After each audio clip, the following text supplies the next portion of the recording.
계속해서 이 예레미야의 중보 그리고 하나님의 응답 다시 또 중보하는 행식입니다. 두 번째 중보하는 셈이죠. 13절입니다. 백성들의 죄가 아니지 않느냐. 선지자들이 잘못 가르치고 예언한 것 때문에 백성들이 이렇게 된 것이 아니냐. 백성들을 생각해서 하나님 용서해 주십시오. 그렇게 예언하고 있습니다. 이 선지자들이 어떻게 가르쳤습니까? 칼과 기근을 보지 않을 것이다. 내가 이곳에서 너희에게 확실한 평강을 주리라. 내가 준다는 하나님은 까불지 말고 가만히 계시고 내가 이곳에서 바로 이 자리에서 너희에게 확실한 평강을 주겠다. 얼마나 적극적이고 긍정적이고 희망적인 메시지를 선포했는지 모릅니다. 인간들은 이걸 원하는 것 같습니다. 자기 적 욕망에 사로잡힌 인간들, 죄에 빠진 인간이죠. 결국 칼과 기근은 없을 것이다. 내가 확실한 평강을 내가 이곳에서 주겠다는 사람을 따르게 되어 있는 것 같습니다. 지금 우리 한국의 메가 처치들은 다 이렇게 사람을 모으는 거죠. 말씀대로 전하면 사람들이 모일 수가 없는데 사람들이 다 여전히 너희들이 나를 따르면 육신의 떡을 먹고 배부름 때문인데 내가 진짜 너에게 줄 떡이 있다. 내 피를 먹고 내 살을 먹고 내 피를 마시라고 했더니 다 돌아가잖아요. 다 어렵다. 무슨 그런 말이 있노. 자기를 부인하고 십자를 지는 삶을 살거라. 이것이 구원이라 그러면 몇 명이나 남아있겠어요. 그래서 14만 4천이라는 상징적인 숫자가 나온 것 같습니다. 주님이 재림하실 때 구원받을 사람이 14만 4천밖에 안 된다면 정말로 참 예수 믿기 힘든다 이런 뜻이다.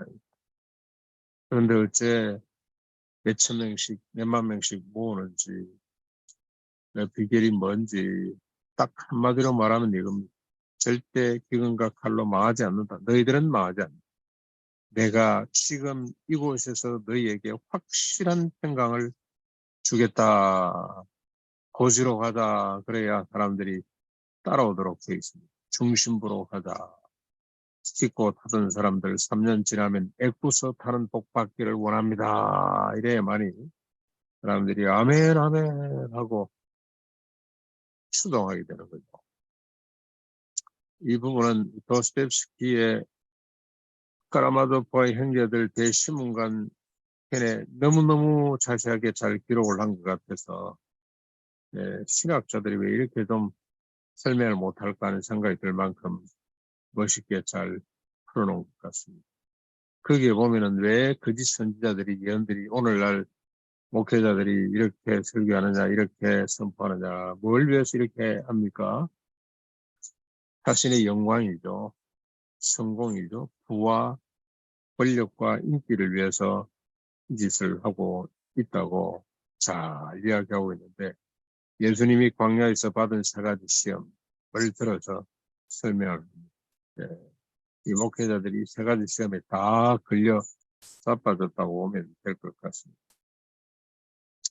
그러니 하나님 이 목회자의 잘못이고 선지자들의 잘못이지 백성들의 잘못은 아니지 않습니까? 용서해 주십시오. 네. 그랬더니 하나님의 응답이 14절부터 18절까지 쭉 나왔습니다. 거짓 계시와 점술과 헛된 것과 자기 마음의 거짓으로 예언한 선지자들을 내가 보내지 않았다. 그들은 그들이 말한 칼과 기근으로 망하게 될 것이다. 그뿐만이 아니라 그들의 예언을 들은 백성도 칼과 기근으로 망하게 될 것이다. 그래서 예루살렘 거리에 던져짐을 당할 것인데 들에 나가본 적 칼에 죽은 자요 성읍에 들어가 본 적 기근으로 죽은 자들 뿐일 것이다. 그러면서 하나님이 예레미야에게 말씀한 너는 밤낮으로 그치지 않고 눈물을 흘리라. 어떻게 보면 마치 참 하나님의 언약을 이어가기 위한 하나의 방편으로 예레미야의 눈물을 하나님께서 요구하십니다. 그들이 예언했던 것으로 망하게 됩니다. 칼과 기근으로 망하게 될 것이다. 그들을 추격했던 백성들도 똑같이 책임을 묻겠다는 거죠. 그래서 할 수 있는 일은 뭡니까? 백성들의 중보자격인 예레미야가 눈물 흘리는 것밖에 할 일이 아무것도 없습니다. 이 눈물은 두 가지 의미가 있다고 생각합니다. 하나는 하나님 말씀이 우리는 죄인입니다. 하나님 말씀을 따르지 않고 거짓 예언을 하고 따랐습니다. 결국 자기를 위해서, 나를 위해서 살 수밖에 없는 죄인입니다. 또 하나의 눈물의 의미는 하나님 용서하시고 구원해 주십시오.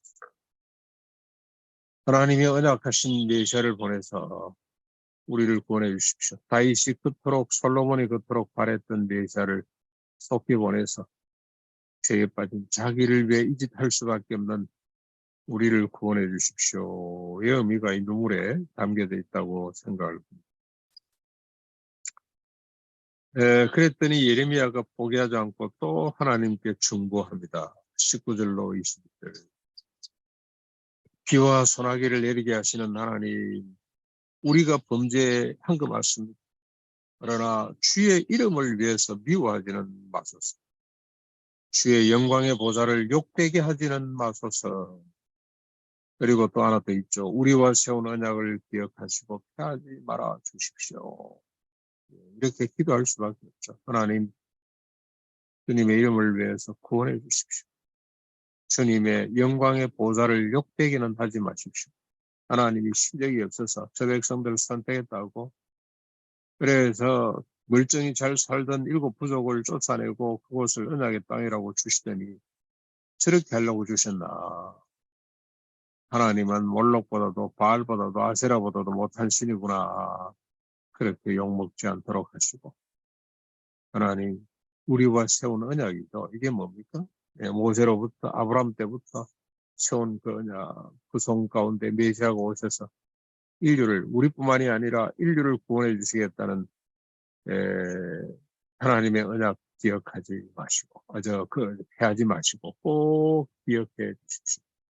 그래서 우리를 건져 주십시오. 속히 그분을 보내서 우리로 하여금 구원받게 해주십시오. 다시는 자신을 위해서 이 짓 하지 아니하고 오직 주님을 위해서 사는 저들이 되게 도와주십시오. 우리를 구원해 주십시오. 간절히 하나님 앞에 중보하고 있습니다. 오늘 저는 가난농군학교 그리고 또 농군학교에 이렇게 같이 더불어 함께 사는 우리가 해야 될 일이 뭐냐.